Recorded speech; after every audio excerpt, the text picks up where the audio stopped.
Welcome to Disrupted Science, the occasional conversation between the authors of the upcoming book, How the Internet Disrupted Science, now available for pre-order. I'm Kent Anderson, here with my co-author Joy Moore, and today is Wednesday, March 4th, 2026. Hey, Joy. Hey Kent, how's it going? It's going okay. Yeah? It's in the outline, you're supposed to do awkward psychological standoff. She's not reading the scripts, folks. She's not reading the scripts. Ah. We were trying to bake that in and make the opening even more kind of trademarky. Awkwardly. Awkward psychological standoff. No, that's what I specialize in those. Yeah. So how are you?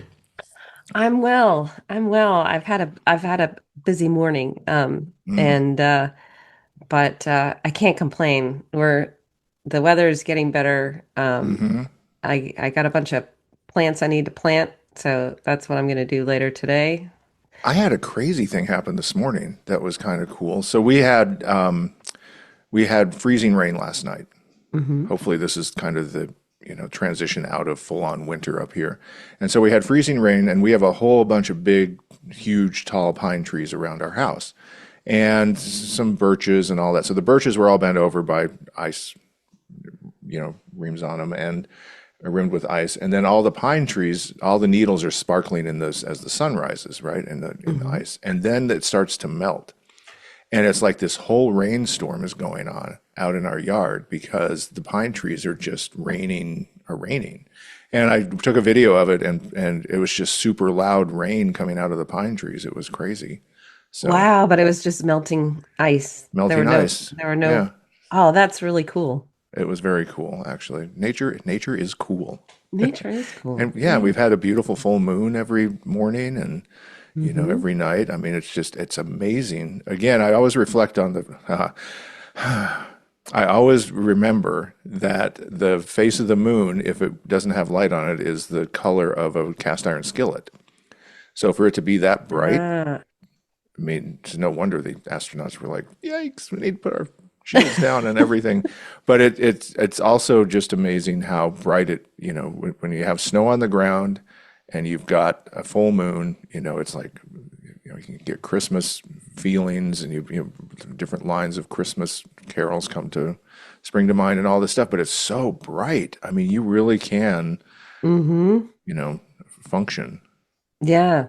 Well, it's interesting also in our neighborhood, a bunch of our neighbors and ourselves have cut down a lot of trees over Hmm. the last year, and it Right. has completely changed the way the light comes, but both the moon and the sun. Yeah, you're seeing a lot more of it, I bet. Yeah. So it's Yeah. totally changed the vibe in the cul-de-sac. I'm gonna look on Amazon. There's got to be a book called "The Vibe in the Cul-de-Sac." Oh, that sounds like a good murder mystery. All right. So, well, we're gonna talk about something not nearly as fun today, and what we want to talk about is the concept of people leveraging trust markers, and us being a little skeptical about why should we trust you. So, are you Hmm. ready? Yep, let's do it.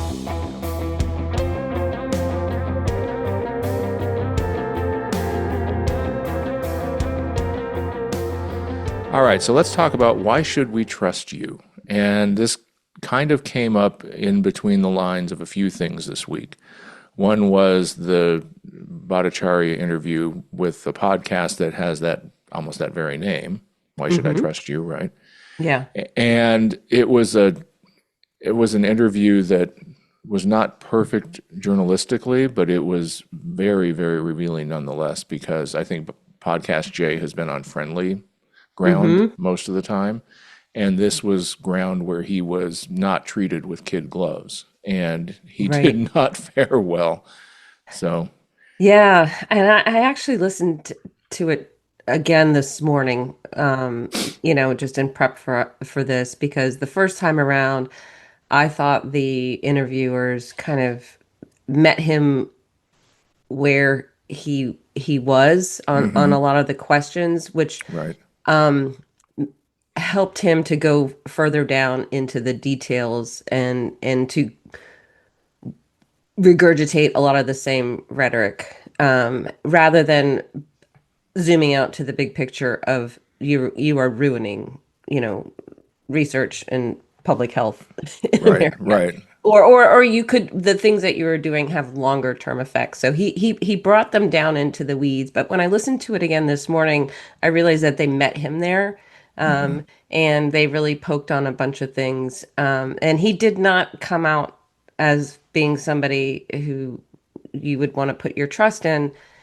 And a lot of what he was talking about was munged together. And it was Hmm. there were a lot of kind of There's a mixed lot going on messages. there. Yeah. Yeah, it's like, what is the difference between racist science or institutions that are racist and therefore we cut off the science? Like there's like Right, he's or operating at multiple. alleging, Yeah. alleging a anti-Semitic stance, and but not actually going through the process of engaging with the institution to see if that's the case, or Mhm. even taking it fully through, but just passing it off and saying, well, you're anti-Semitic, so we're going to cut off your scientific funding, and that's a whole strange game in and of itself, because you Mhm. can cut off Pell Grants, you can cut off funding of other things, you can leave the science grants in place. He could fight for those and say, no, this is very important. We've got patients enrolled in trials, and we can't have interruptions. We're going to lose data. We're going to lose researchers. All of these things. But it just he came off as an accomplice, Mhm. and Yeah, that's just very clearly what he is. punishing the scientists, the individual scientists, by holding their institutions accountable. That's not a good use of taxpayer dollars to fund science. Right. And he didn't get into that. And then he was just kind of making up his own definition of what good science is, Yeah, yeah, and it it's, makes no sense. I yeah, mean, the history of science that would not support that definition. If you did that, you would basically have a faith. yeah, it was Where very, you would have to you'd have to check in with the priest and say, can I talk about this? Rather than I want some money to go discover something new that might shock the world or change how we approach things. And then he was always, so much of it was about him too, yeah, right? They would use you as a casual way of saying, you the administration, you as a representative of the administration, therefore you as an ambassador of the administration, so you did this. And he's like, I didn't do that. I didn't do that. And oh it's yeah, just I've such a, only had it's this like job such a for 2 days. 13-year-old I debate didn't, tactic. I know you are, but what am I? Kind of crap. Yeah. So, I wrote a post about it, and it's worth reading, but it kind of got us into this mode of, he's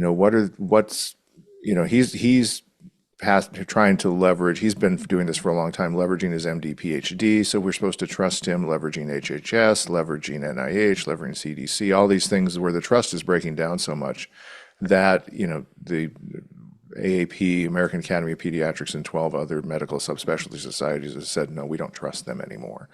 You can't trust them. Canada is saying you can't trust the U.S. anymore. Yeah. Europe is starting to say you can't trust the U.S. anymore. We've got But all these things. he and his, cohorts are the ones who sowed the doubt in the trust in Right, the to first begin place. with. And then Right. they built their platform of nobody should trust, our institutions and everyone is sick. And that wasn't the case before he came along. And so now they're building this layer cake on top of it to say, well, no, nobody trusts us, so Yep. you're, Yeah, yeah, you're yeah. gonna have to trust us. Well, it's that old lesson about lying, right? So they started with a lie, Yeah.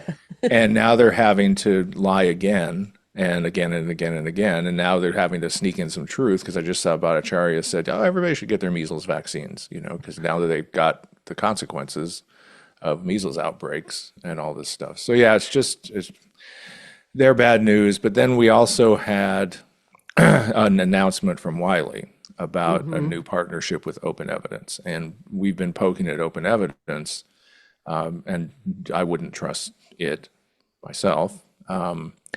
But and Wiley's the announcement is unusual not really for Wiley because they've been kind of the enamored with tech more than science and scholarship for a long time. As a Hmm. company, they've been, from Yeah, pursuing early Adapon adopters and, of, well, but also the earliest, I think, in a big way, adopters of licensing their content to hmm AI hmm products. right.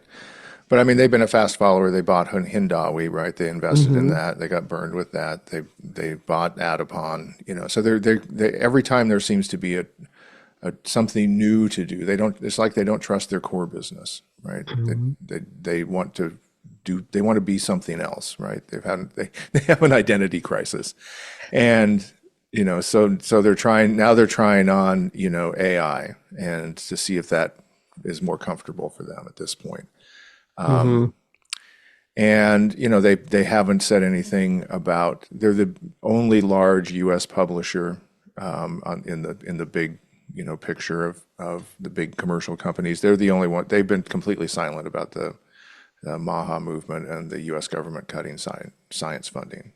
So that's another thing that registers with me as far as can we trust Wiley to defend their core business, which is supposed to be about vetting scholarship in science, right? Hmm. So, it's not, it's back when I was a youngin in this area, John Wiley and Sons was kind of the vaunted company. I mean, they had an ampersand in their name, for God's sake.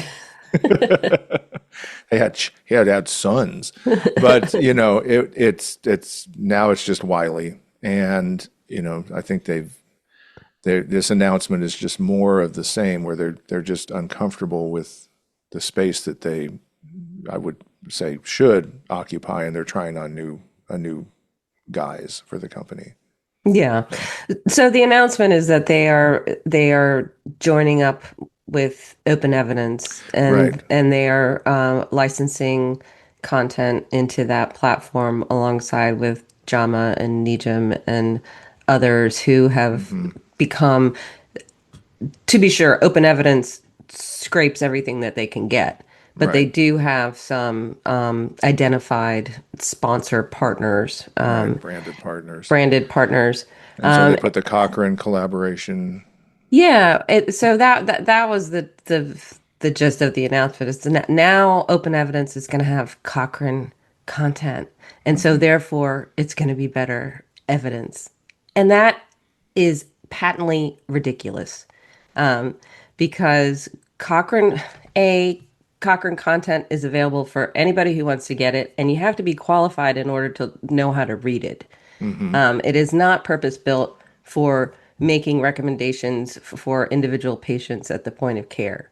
Right. And second, it's not going to blend well with all the other stuff that's in there. hmm It's going to be more confusing. And it's That's making me enough. nuts.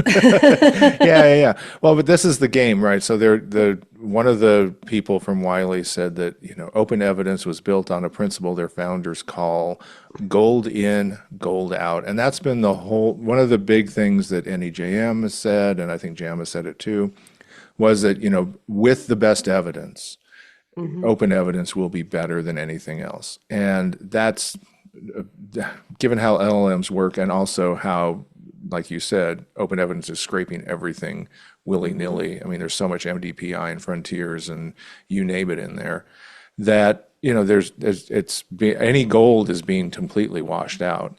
Hmm. And as far as high quality content, it's completely flooded away. And, and then you've got a whole bunch of fool's gold. So you've got all this pyrite in there. And then I always also took it as gold out, as, yeah, they are there to make money. You know, Open Right. evidence is there. It's like, we'll take your Yeah. highly refined content and your super high brand equity names, and we'll put them in our system, and we'll pull a lever, and money will fall into our hands. I'm Thank you thinking very much. I'm thinking of Scrooge McDuck doing the backstroke in his swimming pool full Exactly. of coins. It's like, Yeah. no, if you want the best evidence, then just go to Cochrane. Right. right? Like, Right. Or go to a one where or you can actually read stable or go to evidence. something that's been distilled. You know, Yeah. if you're in a specialty and you need to find a guideline that's going to help inform your practice, then you should know where to go find that. Right. You don't need to go to a single source, and then Right. not to mention the purpose-built point of care products that distill it for users. Right. Yeah. And so, we I've talked about how, you can get, misinformation out of open evidence about colostrum, being 90% of it's commercially placed. Hmm. IQ and fluoride is, bad OA article. Golf courses and pesticides. Functional medicine is, basically shilling for, those people.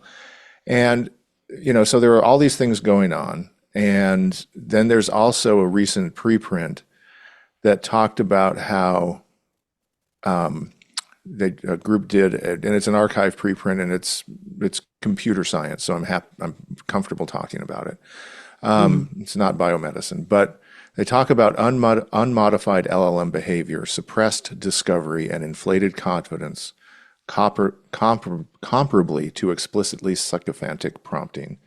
By contrast, unbiased sampling from the true distribution yielded discovery rates 5 times higher. These results reveal how sycophantic AI distorts belief, manufacturing certainty where there should be doubt. And I think that's a really important point that from an epistemic point of view, one of the first things you and I noticed about open evidence was how confident it was. Hmm. It had one study, and it would be like, this proves beyond a shadow of a doubt that what you've asked Because about has an answer, and I shall provide it. And nonsense. It's really hmm complicated, and that's what science is. But that this. So we'll talk about the business model in a minute, but keep in mind that this sycophancy is part of the attention economy, hmm right? You want people to engage with your content, and all these LLMs have now years worth of evidence that they will, butter you up hmm to keep you using it. So you Yep. fall in love with it, basically.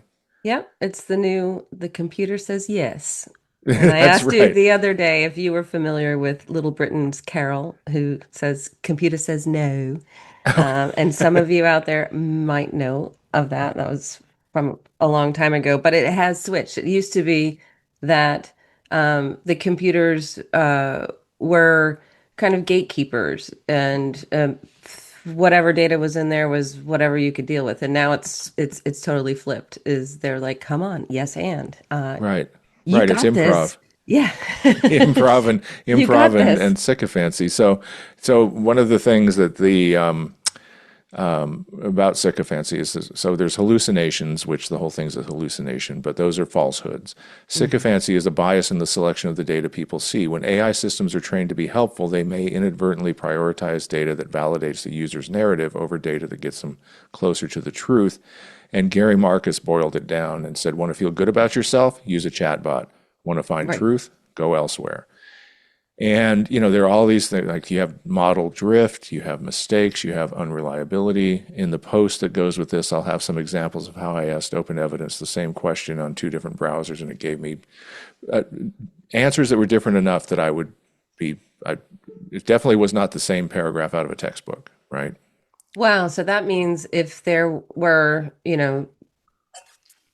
two physicians asking the same question, Hmm. it would give them potentially two different Yeah. answers. And I've gotten emails from people who, this was one browser on one computer from one IP address.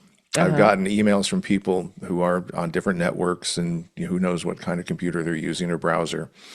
But they read a post about open evidence, and they put in the same query that I screen grabbed, and they got a completely different answer. I mean, Mm. totally different. And so this is, so you don't know how wildly the sycophancy swings, right? Mm-hmm. Is it because it does keep track of your, with cookies and everything else, of your prior queries. So it's kind of taking those into account. And we'll talk again about the business model in a second. But there's a reason it's doing that because it wants to target you, Yeah. even at a fundamental LLM level, in order to be your best buddy. Hmm.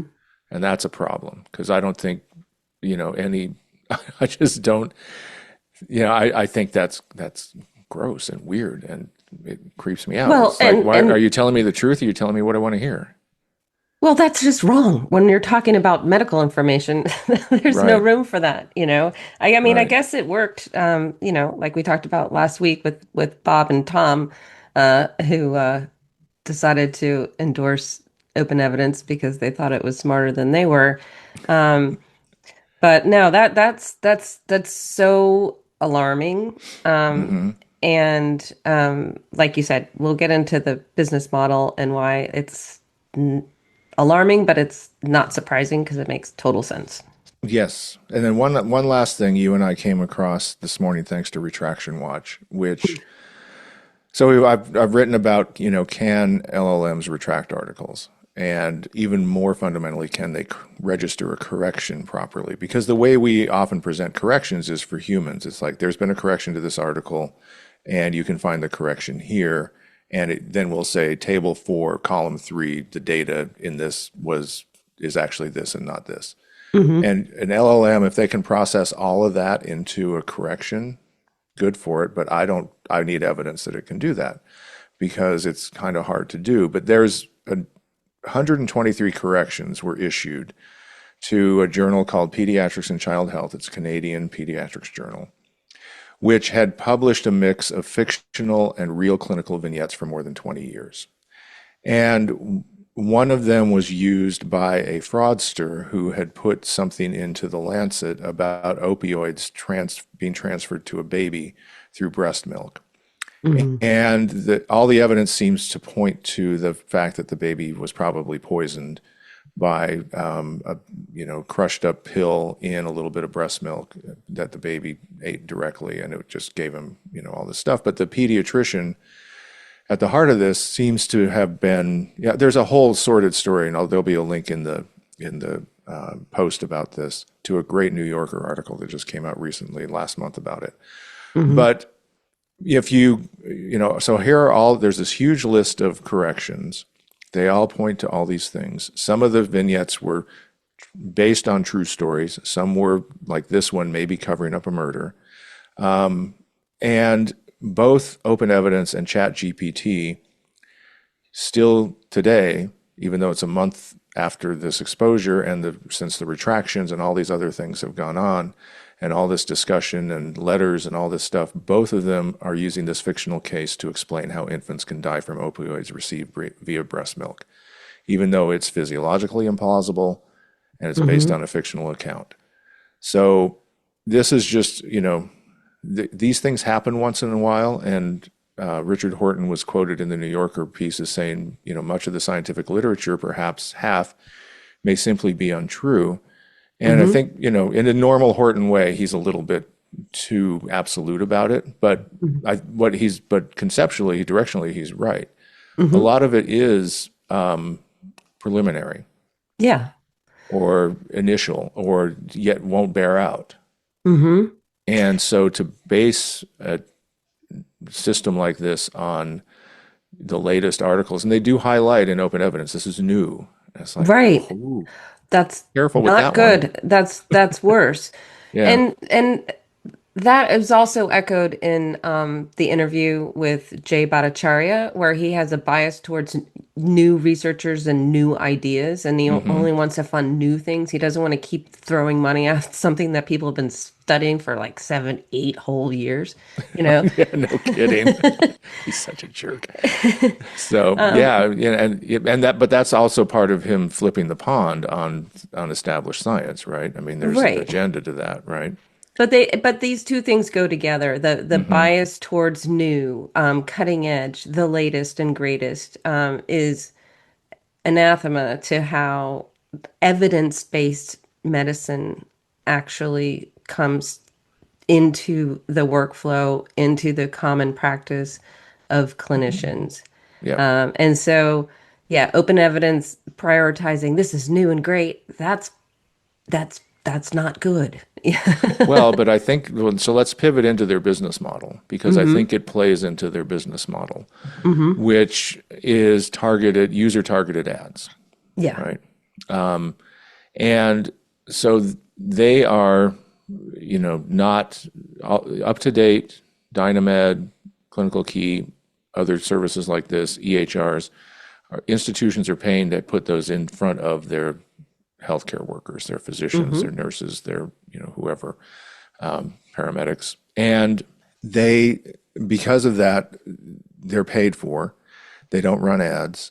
And they are working hard to keep those subscription dollars coming by being trustworthy and useful. And I'm sure they do a ton of market research and they get a lot of feedback. And, we looked at Wolters Kluwer's annual report, and they, were very proud that their renewal rate for UpToDate was holding steady, and all of Hmm. these things. They worry about the fact whether there's use worth paying for, right? Hmm. And they have huge editorial teams Hmm. that have, been built up over decades. They have their custom workflows for how to read the primary research and to follow it through guidelines and to consult with Cochrane and see what's going on in those databases. It takes a lot of people to take to distill information from the primary literature all the way through the different pathways of experts and committees and people who are doing the statistical analysis to come up with a recommendation that's going to become a topic in one of these databases that Hmm. are part of a clinician's workflow. Right. Yeah, absolutely. And the there's, I'm sure there are usage metrics and all sorts of other things, but ultimately the value is, does this, and there are all sorts of integrations they have and things like that. So these aren't going to be easily displaced, but here you have basically the way I interpret their business model is this is the Facebook of of the medical literature, storming in, trying to take ads, Hmm. trying to earn a whole bunch of money through ads. And it's bringing the attention economy into point of care tools. It's bringing the targeted advertising model into point of care tools. And it's trying to steal ad dollars and commercial attention. And this model has not had a salutary effect on, on knowledge, truth, or anything else. But it also kind of reveals, like I'm pretty sure they've heard about our interrogations of their systems, Hmm. and they don't care. No, they don't. No. That's not what it's about. And so we can keep, poking and nerding out on, well, this result isn't quite right or things like Hmm. that. But when you look at how they're making their money and or how they're hoping to make money, Right. how Right. they're persuading new partners to come on board and endorse them, it's just capturing eyeballs and NPIs Hmm. for an advertising play, Yep. and it's not so the content, the results that they deliver are not important in their business model. No. That's just Just that what they deliver them. that's whatever the user is going to take away from it. What they are capturing are the prompts. What is Hmm. the user asking? Who is Hmm. that user? Therefore, now I know something about you, Dr. Kent And I Anderson, can serve an and I can ad. serve an ad to you. Whatever Right. happens after that doesn't matter. And It's well, and I not can their also give problem. my partners those prompts and make them feel smarter and Hmm. connected to their audience, and Hmm. everybody's happy. So those prompts are really, really critical, and I'm sure that's what they're dealing in a lot. You know, the content store is it invites sycophancy. It also invites delay because one of the things that they're having to do is the way the ad model works is when you enter a query or a prompt, the ad renders while that's processed. So Hmm. there's an incentive in the system too to make that processing last at least a certain minimum amount of time. Oh, because it's thinking so Well, hard it's about thinking. your important question. And so before it collapses, it's got to think at least 10 seconds, I'm sure. There's probably a minimum, and maybe you can even pay more to get that thinking up to 15 seconds. Or who Mm. knows? We don't know. But these targeted ads are high priced. It also this has been a long time coming, and I texted you earlier about remember Sermo and Yeah, all of those yeah, I things. worked with them. Yeah, but the one of the things that digital advertising did, and all the people working in advertising before and after noticed this change, is it made it quantifiable in a Hmm. way that also made it like nobody really needs to care. And so all the agency people now are very focused on just numbers. They just Hmm. want number go up, number reach this threshold. They've got their internal metrics, and they actually don't engage with brands anymore. They don't engage with, they don't want to be in the best venue. They don't want to be in the top journal. They don't want to be with the, best audience. They just want number. Yeah, they're purchasing via spreadsheets, Yep. and not via, brand trust and other markers. Right.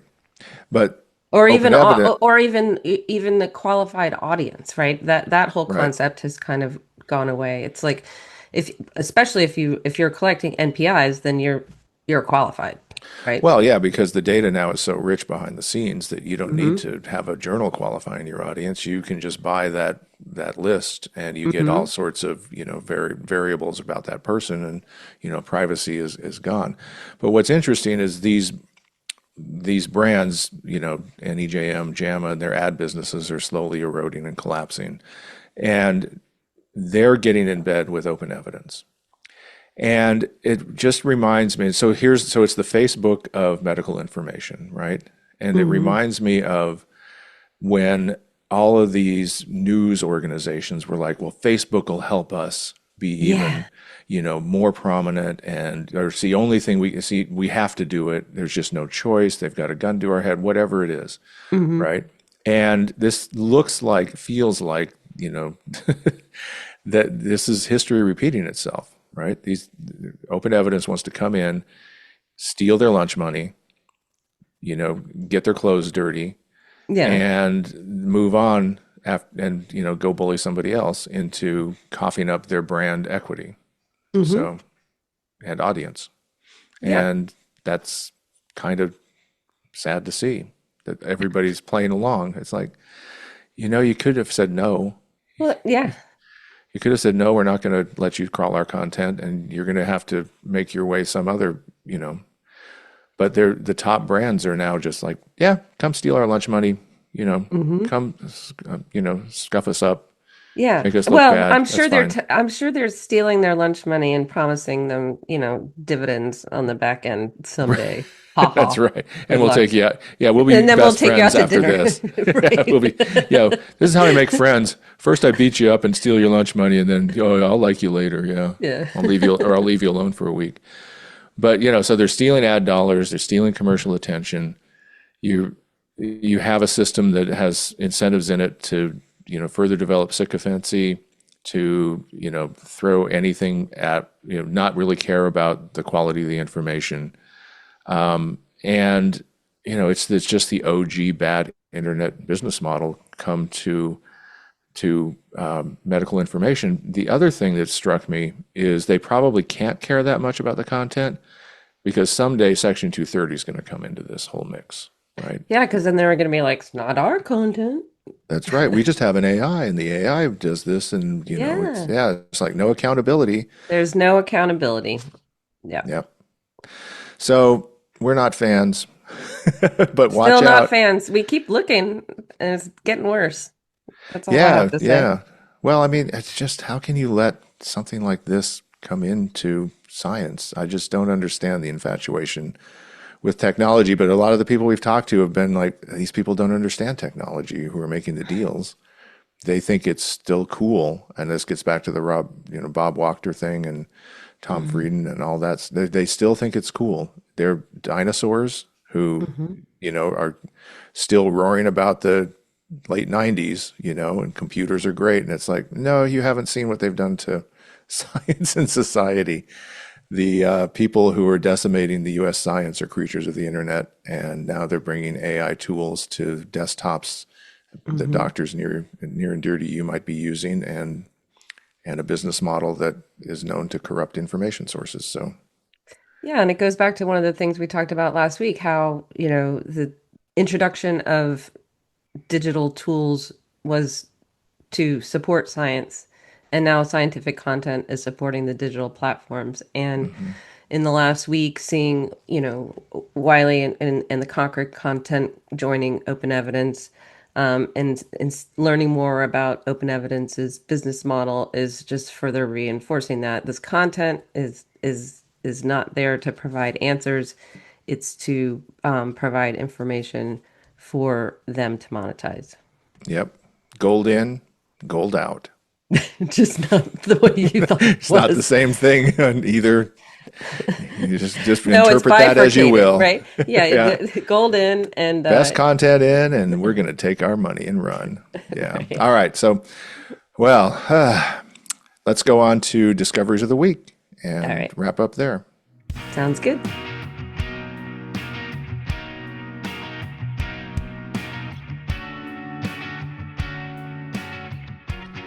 All right, discoveries of the week. So I'm going to go first this week. If you hadn't noticed, we're now switching, so we actually have an order, and so we don't have to negotiate it. Or I don't. I think I was sticking you with starting out too many times. I was like, Joy, you go first. So Yeah, that's yeah, fine. but hey, I'll go first. So Yeah, yeah, this is my I'm turn. curious about this one. Yeah, so I've heard about this before, but it's a reminder, and it's a good seasonal reminder that this is the season of Dutch fish doorbells. Okay. Three words that you haven't really contemplated as going together. Ooh, that would be great in the New York Times connections game that we were talking about Yeah, before. there you Things go. that you Dutch didn't know fish go to. doorbells. They Yeah. go together.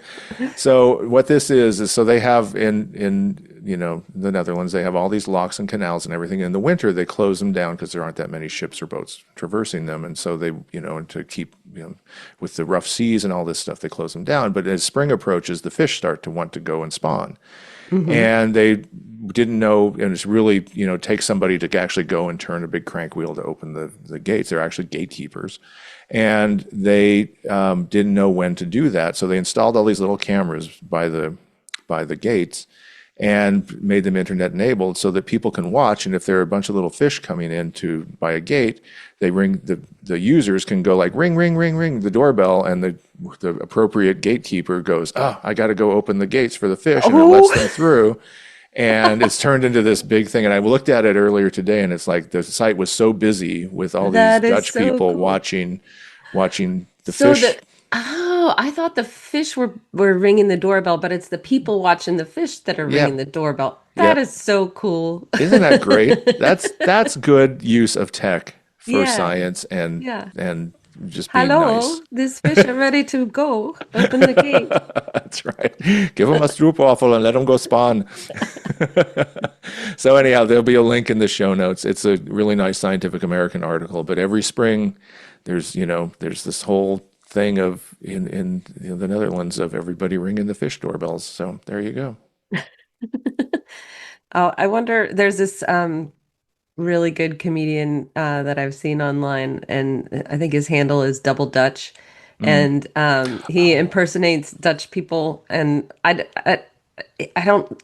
He's English, living in the Netherlands, but he does that, you know, uh, discovering what it's like to deal with different cultures, Mm. and he's pretty funny. Then maybe we'll have to put a I'll have link to to see. the It show says, notes then. yes, it's time to open the door for the Time to fish. open the gate for the fish. All right, what's yours? Well, I didn't. I was thinking about that this morning. I didn't discover anything totally mind blowing. But I did discover a couple of little things. Hmm. And this just kind of like on a day-to-day basis, reminding me how satisfying and interesting it can be just talking to strangers, Mm. whether I'm at the dog park or in the grocery store, pickleball, wherever. So I learned a couple things just by, Okay. random conversations. So a guy I know, I see from time to time at the dog park, turns out he keeps bees in his backyard Oh, nice. here in town, Yeah. just two hives. But he was telling me this morning that he can tell that spring is coming by the activity within the hive, like whether Hmm. this is just a warm, front, or if it's Right. really because Enduring. the bees know what they're doing. They're not Uh, messing around. They're like, I'm not waking up until I actually yeah. need to get out to work. Yeah. So much for Puxatawny Phil. If you want to know whether it's spring, ask Right. a Ask the busy beekeeper. bee. Yeah. And then another discovery I had yesterday, and this was at pickleball, and I was playing with a woman I hadn't met before, and we were just chit-chatting, and it turns out that like 20 years ago, she was basically my next door neighbor.